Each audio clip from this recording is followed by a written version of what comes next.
dans cette nouvelle émission de l'entrevue Le Soir, celle du mois de février 2018. C'est vrai que l'hiver continue de progresser. Il fait toujours un petit peu plus froid et puis les journées sont plus courtes. Alors pourquoi pas l'occasion de dévorer un livre, un bouquin, que ce soit d'ailleurs des romans fantastiques, etc. Mais intéressons-nous plutôt au polar. Et oui, puisque à l'occasion de la nuit de la lecture, c'est une grande manifestation dans toute la France, la médiathèque Robert Cousin, celle de Lens, vous savez, juste à proximité du stade Félix Bollaert, a décidé d'organiser une journée particulière avec la présence d'ailleurs de 3 éditeurs. C'est l'occasion surtout de découvrir des romans, mais aussi de les lire, de les déclamer et même, voyez-vous, d'en faire un spectacle, puisque un collectif d'improvisation est venu tout spécialement de Marc-en-Barœul pour animer le spectacle totalement en improvisé sur les textes des bouquins de la médiathèque. Allez, je vous en dis pas plus, c'est l'objectif de la caméra de Marcel Moreau qui s'est dirigé vers la médiathèque Cousin.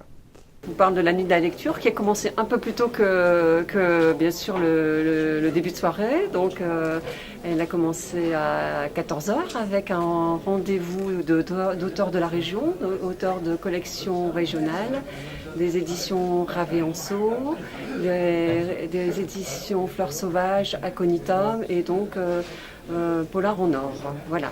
Donc ces auteurs sont en dédicace et nous allons proposer dans le cadre de la nuit de la lecture une table ronde ensuite avec ces 3 éditeurs qui viendront parler de la difficulté de publier des livres, donc des romans policiers et de leur vie d'éditeur. Ce rendez-vous est fixé à 16 h et nous enchaînerons enfin par un spectacle, donc un spectacle de la Ligue de l'improvisation qui s'appelle Prose. Et nous allons inviter donc les lecteurs de la médiathèque et bien d'autres publics à venir assister à ce spectacle avec un polar, un coup de cœur. Et les comédiens donc seront invités à improviser sur un extrait de chaque ouvrage. Voilà, donc ça promet une belle soirée. 22e édition, oui effectivement, je pense que les romans policiers perdurent, puisque on va dire sur le plan national, 1 livre sur 5 qui est vendu en France est un roman policier. Bien sûr, nous avons les adeptes des tablettes, bien évidemment, mais on a aussi des lecteurs qui sont quand même férus et donc de lecture sur papier, et cela continuera. Avec bien évidemment son autre salon, des auteurs qui viennent de toute la France de plus en plus et un public de plus en plus important. Donc effectivement le polar vit bien, il est un genre qui plaît aux plus jeunes comme aux plus anciens. Nos prochains rendez-vous, après la nuit de la lecture, on aura donc une dictée assassine en partenariat avec le musée du Louvre-Lens et le Furet du nord de Lens, où là Julien Soulier va convier les participants, qu'ils soient juniors, professionnels ou amateurs, à se soustraire au terrible exercice de la dictée assassine. La correction sera faite après et donc il y aura une remise des prix lors du salon du livre policier. Et ensuite, donc le 17 février, donc au théâtre Le Colisée, la nuit Serial Killer en présence de notre spécialiste en criminologie et spécialiste serial killer Stéphane Bourgoin. Donc cette nuit serial killer débutera à 20 h, dédicace à partir de 19 h jusque tard dans la nuit. Voilà. Oui, rien de plus que le suspense haletant d'un roman policier pour vous tenir en haleine jusqu'au bout de la nuit. Sans transition, passons maintenant aux passeurs de mémoire. Il y a de ça quelques années maintenant, l'OSTV s'est intéressé à ce collectif qui transmettait la mémoire et les souvenirs de la Première Guerre mondiale, tout simplement à l'occasion du centenaire. C'est vrai, un spectacle avait été monté avec de nombreux collégiens. S'en est suivi finalement une très belle aventure humaine, si j'ose dire, puisque ces mêmes collégiens qui ont continué leurs études continuent de se rendre chaque mercredi après-midi à la médiathèque de Los-Angeles pour continuer à transmettre la mémoire tout en faisant des véritables spectacles, à la fois avec des chansons, à la fois avec des textes de la Première Guerre mondiale. Ils sont même passés aux humoristes, des humoristes perdus comme Pierre Desproges et Coluche, dont il est toujours très agréable d'entendre les textes à nouveau, mais aussi au patrimoine de notre région. Je vous en dis pas plus puisqu'ils sont actuellement en pleine période de répétition. C'était au foyer Omer Caron, sous la houlette et la caméra des objectifs de Marcel Moreau. Les passeurs de mémoire, c'est un groupe de jeunes de 12 à 21 ans qui se regroupent tous les mercredis pour, justement, à la base pour rire. et aussi pour mettre en place un spectacle autour d'un thème précis qui reprend des moments historiques. C'est pour ça qu'on dit passeur de mémoire, parce qu'on ne doit pas oublier tout ce qui s'est passé avant. Alors on a fait un spectacle sur la guerre 14-18 et là on va faire un spectacle sur la mine. Ici on est dans le bassin minier et pas mal de personnes qui vivent justement ici ont leur grand-père ou arrière-grand-père qui était mineur et c'est vraiment bien pour eux de savoir qu'est-ce que faisait leur grand-père, qu'est-ce qu'il a vécu.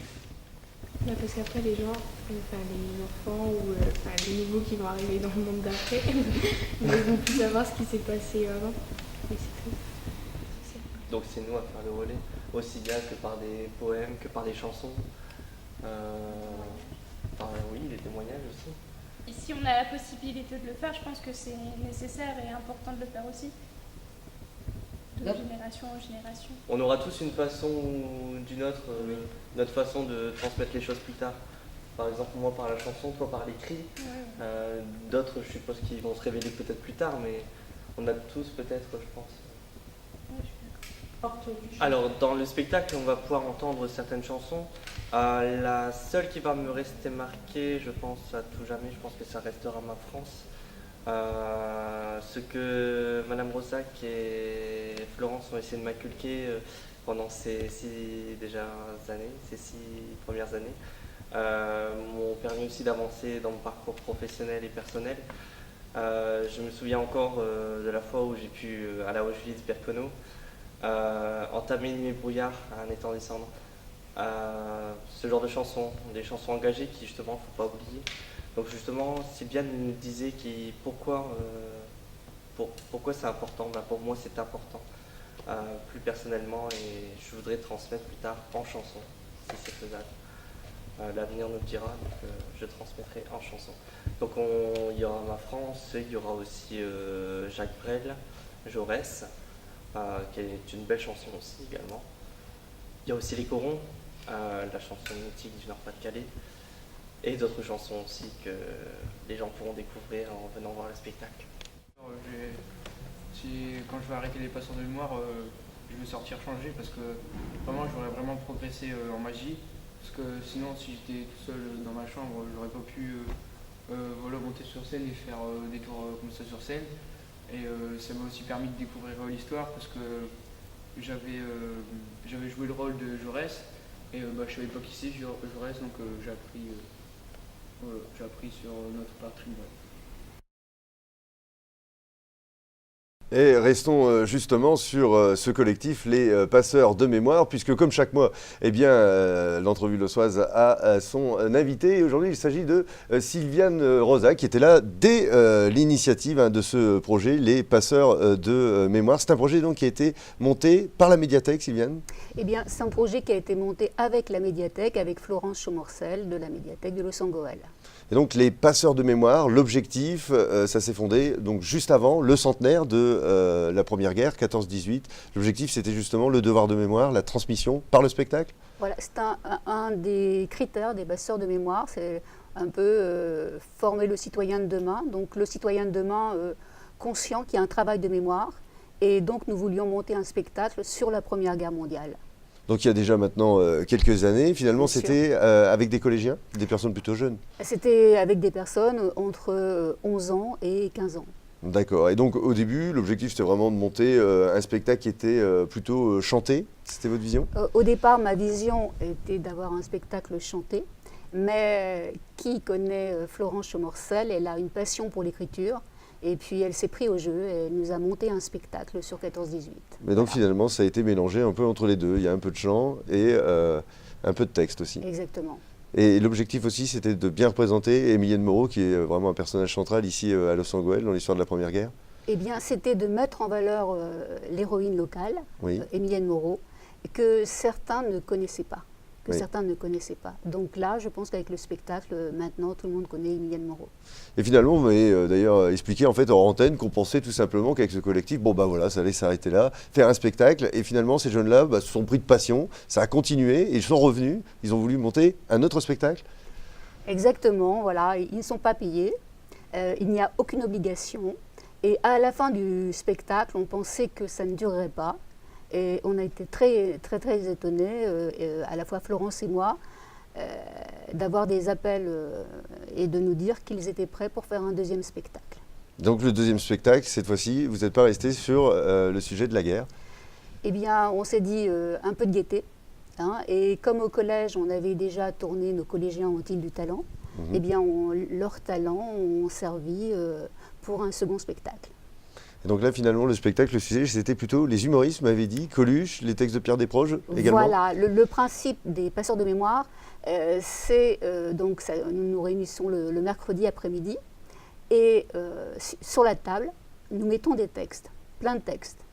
Ils piochent dans les textes, ils s'approprient les textes, ils choisissent un texte et ça démarre. Voilà. Et après, qui s'occupe finalement du coup de la mise en scène en fait du spectacle? Alors la mise en scène du spectacle, c'est Florence Chaumurcel. Voilà, donc on met en scène ça, des textes, parfois aussi des chants. Finalement, c'est vrai, on passe la mémoire, mais si c'est des textes de Desproges ou encore de Coluche, c'est également une transmission de mémoire. Et vous êtes passé aussi des personnages, des événements historiques au patrimoine pour le dernier spectacle. Au patrimoine, puisqu'on a touché le patrimoine minier, et on a fait un spectacle sur la mine. Et là, même chose, on est parti de textes à la fois de Zola, d'Hugo, etc. Ils se sont appropriés les textes une nouvelle fois et on a bâti le spectacle par rapport aux textes qu'ils avaient choisis. Et ces spectacles, alors vous les jouez où? Alors ces spectacles, on les joue à Los-Angeles, on les joue à la médiathèque et on les joue au foyer Caron.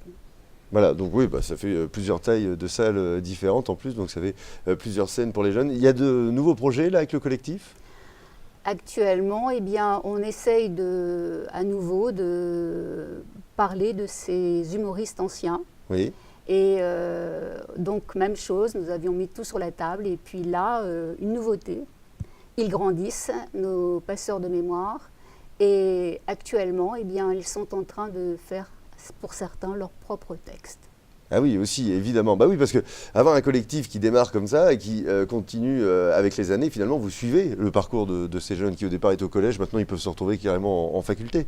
Bien sûr, c'est ce qui nous émerveille à la fois, Florence et moi, de voir que nous avons des étudiants maintenant, des lycéens, et malgré le fait que ce soit de très bons élèves, eh bien, ils sont fidèles et reviennent le mercredi. Voilà, mais bien sûr, si vous avez ce collectif de base qui s'est créé lors de la première initiative, c'est complètement ouvert. Ceux qui veulent vous rejoindre, non, le mercredi après-midi, peuvent? Absolument. Bien sûr. Absolument, voilà.